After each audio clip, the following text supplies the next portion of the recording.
안녕하십니까. 김영석입니다. 오늘 문득 창밖을 내다보며 이런 생각이 들었습니다. 인생이라는 길을 100년 넘게 걷다 보니 제 발자국 뒤로 수많은 인연과 풍경들이 스쳐 지나갔더군요.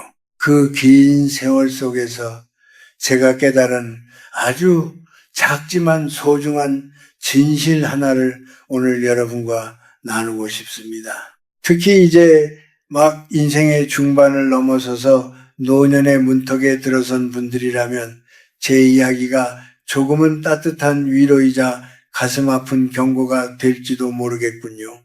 많은 이들이 나이가 들면 건강을 잃을까봐 두려워합니다. 육신이 예전 같지 않고 여기저기서 삐걱거리는 소리가 들릴 때마다 우리는 본능적으로 무언가에 매달리게 되지요. 그럴 때 가장 먼저 손을 뻗는 것이 무엇입니까? 아마 몸에 좋다는 영양제나 귀한 약초, 혹은 남들이 좋다고 말하는 소위 보약들일 것입니다. 그런데 말입니다. 제가 100년을 살아오며 지켜본 바로는 사람을 살리는 줄 알았던 그 보약들이 오히려 노년의 간과 신장을 소리 없이 짓밟고 있는 독이 되는 경우가 참으로 많았습니다. 나이가 든다는 것은 비워내는 과정입니다. 젊었을 때는 무엇을 먹어도 쇠도 씹어 삼킬 만큼 장기가 튼튼하고 생명력이 넘칩니다. 하지만 70대, 80대가 되면 우리의 장기도 휴식이 필요합니다. 평생을 쉬지 않고 독소를 걸러내고 영양을 공급해온 간과 신장은 이미 지칠 대로 지쳐 있습니다.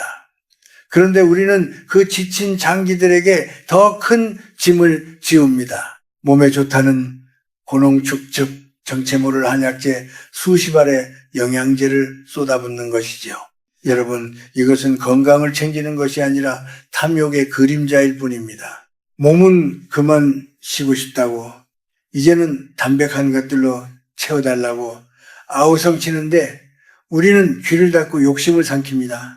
간은 비명을 지르며 그 농축된 성분들을 해독하려 애쓰고 신장은 걸러낼 수 없는 찌꺼기들에 막혀 서서히 굳어갑니다. 제가 평생 만난 수많은 이들 중 과한 약을 먹지 않고 그저 소박한 밥상과 맑은 공기를 즐겼던 이들이 가장 맑은 정신으로 오래 살았다는 사실을 여러분은 아십니까?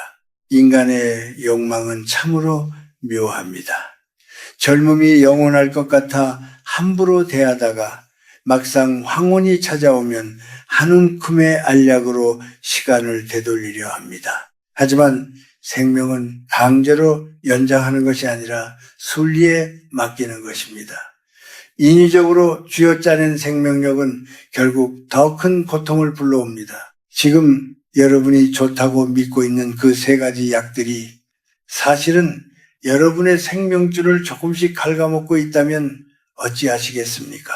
이것은 단순히 의학적인 문제가 아닙니다. 삶을 대하는 태도의 문제입니다. 내 몸의 한계를 인정하지 못하고 남들의 말에 휘둘려 귀한 돈을 써가며 몸을 망치는 것은 나 자신을 진정으로 사랑하는 길이 아닙니다. 오늘 제 목소리를 듣고 계신 여러분, 잠시 찻잔을 내려놓고 스스로에게 물어보십시오. 나는 지금 내 몸을 살리고 있는가?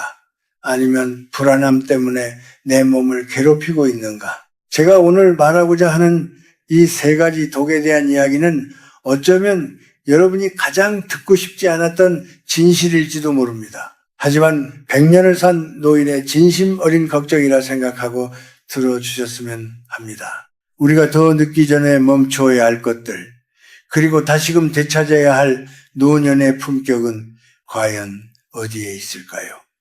이제 그 아픈 진실의 첫 번째 장을 열어보려 합니다. 여러분의 간과 신장이 다시 숨을 쉴 수 있도록 말입니다. 첫 번째로 여러분이 경계해야 할 것은 뿌리 깊은 미신처럼 내려오는 정체모를 민간요법과 고농축 추출물들입니다. 우리는 흔히 산에서 갓 캐온 약초나 이름도 생소한 나무 뿌리를 다려 마시면 그것이 곧바로 피가 되고 살이 될 거라 믿곤 하지요. 이웃집 누구는 그걸 먹고 무릎이 나았다고 하고 누구는 기운을 찾았다는 소문을 들으면 마음이 조급해집니다.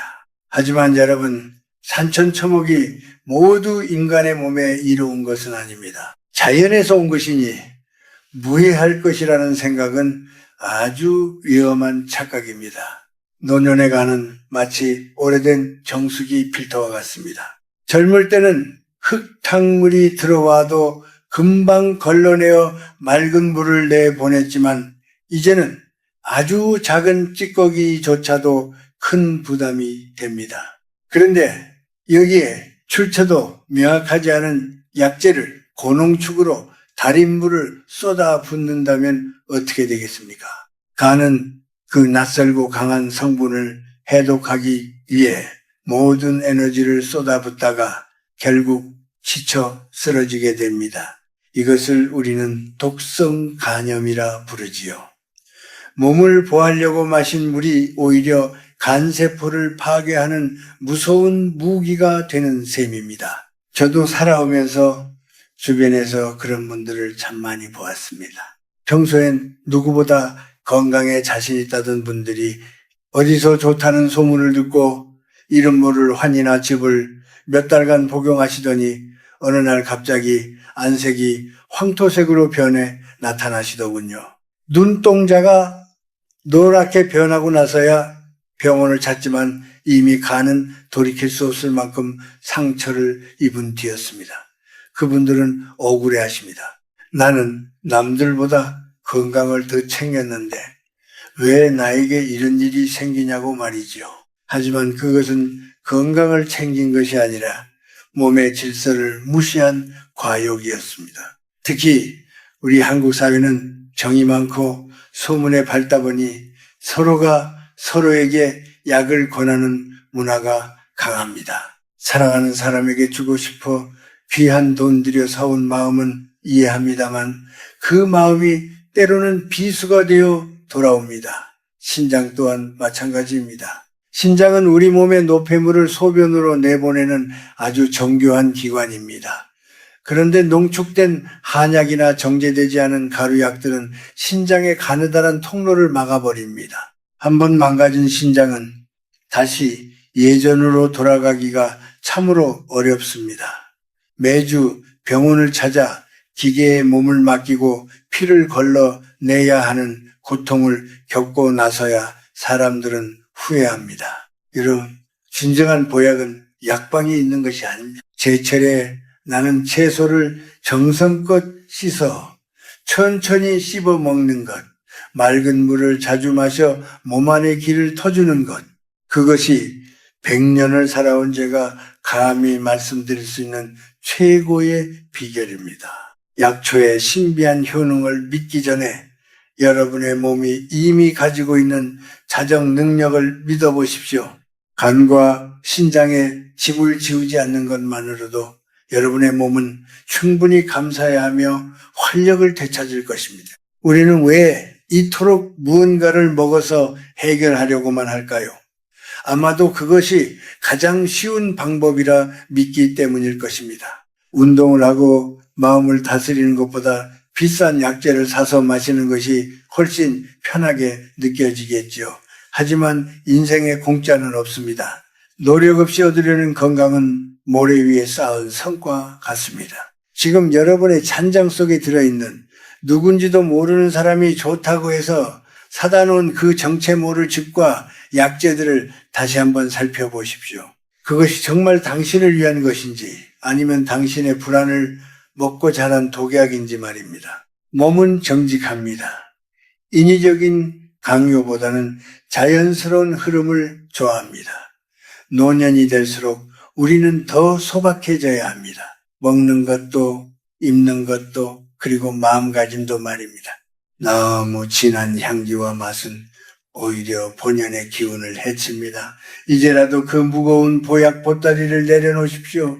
여러분의 간과 신장이 비로소 편안하게 숨을 쉴 수 있도록 그들에게 휴식을 허락하십시오. 그것이 진정으로 나를 아끼고 사랑하는 첫걸음입니다. 다음 장에서는 우리가 영양제라는 이름 아래 매일같이 삼키고 있는 또 다른 위험에 대해 이야기해 볼까 합니다. 과연 우리가 믿고 의지하는 그 알약들이 우리를 배신하고 있지는 않은지 차분히 짚어보도록 하지요. 두 번째로 우리가 깊이 들여다봐야 할 것은 현대인들이 마치 마법의 주문처럼 믿고 있는 영양제의 과잉 복용입니다. 요즘은 어딜 가나 비타민이며 오메가3, 루테인 같은 알약들이 넘쳐납니다. 식탁 위에 대여섯 병씩 약통을 쌓아두고 식사가 끝나자마자 한 움큼씩 삼키는 분들을 보면 제 마음이 참으로 무겁습니다. 그것을 건강을 위한 정성이라 생각하시겠지만 100년을 살아온 노인의 눈에는 지친 장기들을 향해 채찍질을 가하는 모습으로 보이기 때문입니다. 우리가 영양제라고 부르는 알약들은 대부분 화학적인 공정을 거쳐 만들어진 농축물입니다. 자연의 음식 속에 들어있을 때는 다른 영양소들과 조화를 이루며 몸에 부드럽게 흡수되지만 알약 형태로 들어온 고농축 성분들은 우리 몸에 일종의 침입자처럼 다가옵니다. 특히나 나이가 들어 기능이 떨어진 신장은 이 과도한 영양분들을 처리하느라 비명을 지릅니다. 몸에 필요 이상의 영양소가 들어오면 신장은 그것을 밖으로 내보내기 위해 밤낮 없이 일을 해야 합니다. 결국 몸을 살리겠다고 먹은 영양제가 신장을 노화시키고 망가뜨리는 원인이 되는 것입니다. 더 큰 문제는 여러 가지 영양제를 한꺼번에 먹을 때 발생합니다. 약들끼리 서로 부딪히며 예상치 못한 화학 반응을 일으키기도 하고 간에서 해독해야 할 독소의 양이 기하급수적으로 늘어나기 때문입니다. 저는 병원에서 처방받은 필수적인 약 외에 좋다는 말만 듣고 스스로 추가한 수많은 영양제 때문에 간 수치가 급격히 올라가 고생하는 이들을 수없이 보았습니다. 그분들은 억울해하며 묻습니다. 교수님, 이건 비타민인데 왜 간에 해롭다는 건가요? 그러면 저는 조용히 대답합니다. 아무리 좋은 거라도 과하면 독이 되고 자연스럽지 않은 것은 몸이 거부하기 마련입니다. 라고 말이죠. 여러분, 노년의 건강은 무엇을 더 먹느냐가 아니라 무엇을 덜 먹느냐에 달려 있습니다. 젊은 시절의 몸은 창고가 넓어서 이것저것 채워 넣어도 견디지만 황혼의 몸은 작은 그릇과 같아서 조금만 넘쳐도 탈이 납니다. 저 또한 100세를 넘게 살고 있지만 제가 매일 챙겨 먹는 것은 특별한 비약이 아닙니다. 계절마다 피어나는 나물, 정성껏 지은 잡곡밥, 그리고 소박한 된장찌개 한 그릇이면 충분합니다. 대지의 기운을 머금고 자란 자연의 음식이야말로 우리 간과 신장이 가장 편안하게 받아들이는 최고의 영양제입니다. 자식들이 사준 것이라, 미안해서 먹고 비싸게 준 것이라 아까워서 먹는 그 마음은 충분히 이해합니다. 하지만 여러분의 몸보다 소중한 것이 어디 있겠습니까? 자식들이 준 정성은 그 마음만 귀하게 받으시고 몸에 부담을 주는 알약들은 과감히 정리할 줄도 알아야 합니다. 그것이 지혜로운 어른의 모습입니다. 우리는 불안을 먹고 삽니다. 내가 이 영양제를 먹지 않으면 내일 당장 기운이 없을까봐 혹은 남들보다 뒤처질까봐 두려워합니다. 하지만 그 불안은 제약회사가 만든 환상일 뿐 실제 우리의 생명력은 그런 알약 몇 알에 좌우되지 않습니다. 생각해 보십시오. 우리 선조들이 영양제가 있어서 장수하셨습니까? 그분들은 흙을 밟고 햇볕을 쬐며 몸을 부지런히 움직이는 것으로 생명의 에너지를 채우셨습니다. 이제 여러분도 그 단순한 진리로 돌아가야 합니다. 한 움큼의 알약을 삼키는 시간 대신 집 앞 공원을 10분이라도 더 걸으십시오. 가공된 비타민 대신 제철 과일 한 조각을 이웃과 나누며 웃으십시오. 즐거운 마음으로 움직이고 소화하는 것, 그것이 여러분의 간을 깨우고 신장을 맑게 하는 진정한 비결입니다. 이제 세 번째로 말씀드릴 독은 어쩌면 앞에 두 가지보다 더 치명적일 수 있습니다. 그것은 입으로 삼키는 약이 아니라 우리의 마음속에서 자라나 온몸을 갉아먹는 독입니다. 이 보이지 않는 독이 어떻게 우리의 오장육부를 메마르게 하는지 다음 이야기에서 이어가고자 합니다.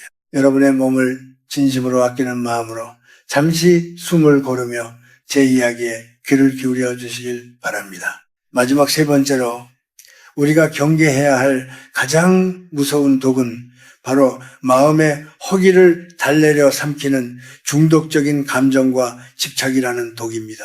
앞서 말씀드린 약초나 영양제는 눈에 보이기라도 하지만 이 세 번째 독은 보이지 않게 우리 몸 안으로 스며들어 간과 신장을 서서히 말려 죽입니다.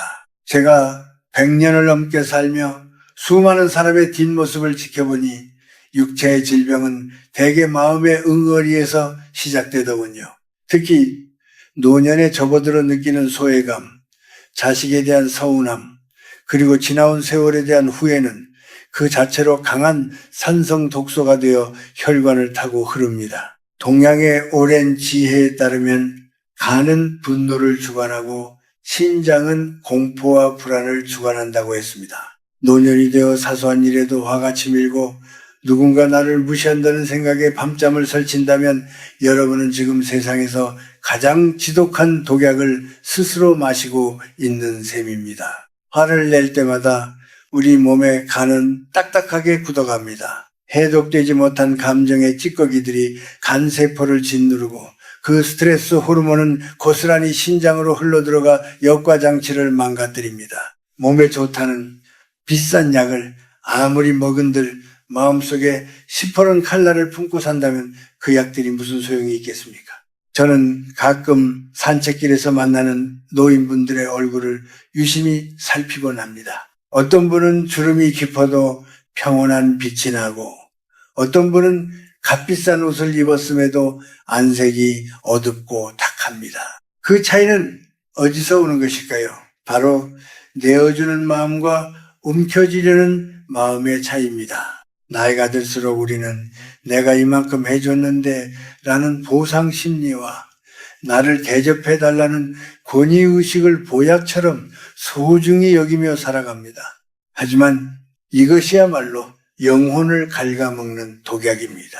자식에게 쏟았던 정성을 이제는 돌려받으려 하지 마십시오.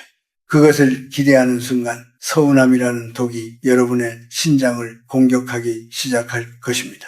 또한 나이가 들면 몸 여기저기가 아픈 것이 당연한 순리임에도 불구하고 이를 거부하고 젊은 시절의 기력을 되찾으려 집착하는 것 또한 커다란 독입니다. 죽음에 대한 막연한 공포와 노화에 대한 거부감은 끊임없이 우리를 불안하게 만듭니다. 그 불안감을 해소하기 위해 또다시 몸에 좋다는 약을 찾아 헤매는 악순환에 빠지는 것이지요. 신장은 우리 몸의 근원적인 에너지를 저장하는 것인데 공포와 불안은 이 에너지를 밑바닥까지 긁어내어 소진해버립니다. 결국 마음의 병이 깊어지면 육체는 스스로 버틸 힘을 잃게 되는 법입니다. 여러분, 진정한 치유는 내 안의 욕심을 내려놓는 것에서 시작됩니다. 남이 나를 어떻게 보든 자식이 내 마음 같지 않든 그것을 있는 그대로 받아들이는 연습이 필요합니다. 그럴 수도 있지라는 부드러운 한마디가 수백만 원짜리 산삼보다 여러분의 간을 더 편안하게 해줄 것입니다. 누군가를 미워하는 마음이 생길 때마다 그것이 내 심장을 망가뜨리는 독약이라고 생각하십시오. 내 몸을 진정으로 사랑한다면 독한 마음을 품지 않는 것이 가장 먼저 해야 할 일입니다. 우리는 평생을 무언가를 얻기 위해 달려왔습니다. 돈을 벌고 자식을 키우고 이름을 알리기 위해 애썼지요. 하지만 이제는 버려야 할 때입니다. 낡은 창고에 물건을 계속 쌓아두면 곰팡이가 피고 썩듯이 우리 몸과 마음도 비워내지 않으면 병이 듭니다. 원망을 버리고 집착을 버리고 어제에 대한 미련을 버리십시오. 비워진 그 자리에 비로소 맑은 기운이 차오르고 지쳤던 간과 신장이 다시금 생기를 되찾게 될 것입니다. 100년의 세월을 건너온 제가 여러분께 간곡히 부탁드립니다. 입으로 들어가는 독뿐만 아니라 마음으로 들이마시는 독을 경계하십시오. 평온한 마음이야말로 우리 장기들이 가장 좋아하는 최고의 영양제입니다. 이제 마지막으로 우리가 어떻게 하면 이 독소들로부터 벗어나 참된 평안에 이를 수 있을지 그 마무리 이야기를 들려드리고자 합니다. 여러분의 남은 여생이 독이 아닌 향기로 가득 차길 바라는 마음으로 말입니다. 이제 긴 이야기의 마지막 매듭을 지을 시간이 되었군요. 우리는 그동안 몸에 좋다고 믿었던 것들이 어떻게 우리를 해칠 수 있는지, 그리고 보이지 않는 마음의 독이 어떻게 우리의 생명력을 갉아먹는지 함께 살펴보았습니다.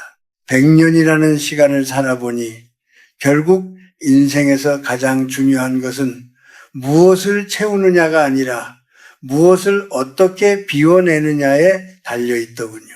노년의 삶은 화려한 꽃을 피우는 시기가 아니라 단단한 열매를 맺고 낙엽처럼 가볍게 돌아갈 준비를 하는 과정이기 때문입니다. 그렇다면 우리는 이제 어떻게 살아야 하겠습니까? 간과 신장을 쥐어짜는 가짜 보약들을 뒤로하고 진정한 평안에 이르는 길은 그리 멀리 있지 않습니다. 먼저 여러분의 일상을 단순하게 만드십시오. 아침에 눈을 뜨면 맑은 물 한 잔으로 밤새 쌓인 노폐물을 씻어내고 창문을 열어 신선한 공기를 마시는 것부터 시작하십시오. 비싼 영양제 대신 제철에 나는 채소와 소박한 밥상을 마주하며 그 음식이 내 몸에 들어와 에너지가 되며 진심으로 감사하십시오. 감사하는 마음은 우리 몸의 면역 체계를 깨우는 세상에서 가장 고귀한 처방전입니다. 또한 몸을 부지런히 움직이되 과하지 않게 하십시오. 흙길을 밟으며 걷는 일은 대지의 기운을 직접 몸으로 받아들이는 행위입니다. 걷는 동안 발바닥을 자극하고 맑은 공기를 마시면 굳어있던 간이 풀리고 심장의 기운이 원활하게 순환됩니다. 돈을 들여 산 약은 부작용이 따르지만 정직하게 땀 흘려 움직이는 노동과 산책에는 부작용이 없습니다. 자연은 우리에게 필요한 모든 것을 이미 거저 주었습니다. 우리가 눈이 멀어 그것을 보지 못하고 인공적인 알약에 매달리고 있었을 뿐입니다. 특히 주변 사람들과의 관계에서 독을 제거하십시오. 누군가 나를 서운하게 하더라도 그럴 만한 사정이 있겠지라고 생각하며 넘기십시오. 화가 치밀어 오를 때는 내 간이 지금 시커멓게 타들어가고 있다고 상상해 보십시오. 내 소중한 몸을 지키기 위해서라도 미움이라는 감정에 나를 내던지지 마십시오. 용서와 이해는 타인을 위한 것이 아니라 바로 내 간과 신장을 살리기 위한 가장 이기적이고도 현명한 선택입니다. 나이가 들어 품격이 있다는 것은 어떤 상황에서도 마음의 평정을 잃지 않고 인자한 미소를 지을 수 있음을 의미합니다. 사랑하는 동료 여러분, 그리고 후배 여러분, 인생은 짧고 길다면 참으로 긴 여정입니다. 50세를 넘고 60세를 지나 100세에 가까워질수록 우리는 육신의 쇠락을 겸허히 받아들여야 합니다. 주름진 얼굴과 느려진 걸음걸이를 부끄러워하지 마십시오. 그것은 그만큼 치열하게 세상을 살아왔다는 영광스러운 훈장입니다. 억지로 젊음을 붙잡으려 독한 약을 삼키며 몸을 괴롭히지 마십시오. 자연스럽게 늙어가는 모습 속에 깃든 지혜와 평온함이야말로 청춘이 결코 가질 수 없는 노년만의 아름다움입니다. 저는 이제 하루하루를 마치 소중한 선물처럼 여기며 삽니다. 거창한 계획도 대단한 욕심도 없습니다. 그저 오늘 하루 내 몸이 큰 통증 없이 숨쉬고 있음에 감사하고 찾아오는 이들에게 따뜻한 말 한마디 건넬 수 있음에 행복을 느낍니다. 여러분도 그러하셨으면 좋겠습니다. 불안 때문에 약통을 지저귀는 삶이 아니라 마음의 평화를 통해 내면의 빛을 발하는 삶을 사시길 바랍니다. 여러분의 간이 편안해지고 여러분의 심장이 맑아지며 여러분의 영혼이 가벼워지기를 진심으로 기도합니다. 우리가 다시 만날 때는 지금보다 더 맑은 안색과 평온한 눈빛으로 서로를 마주할 수 있기를 바랍니다. 욕심을 버리고 순리를 따르는 삶, 그것이 바로 제가 지난 100년 동안 발견한 최고의 장수 비결이자 인생의 진리입니다. 이제 무거운 짐을 내려놓고 가벼운 마음으로 남은 길을 걸어가십시오. 당신의 삶은 그 자체로 충분히 귀하고 아름답습니다. 오늘 제 이야기가 여러분의 가슴 속에 작은 울림이 되었기를 바랍니다. 건강하십시오. 그리고 무엇보다 평안하십시오.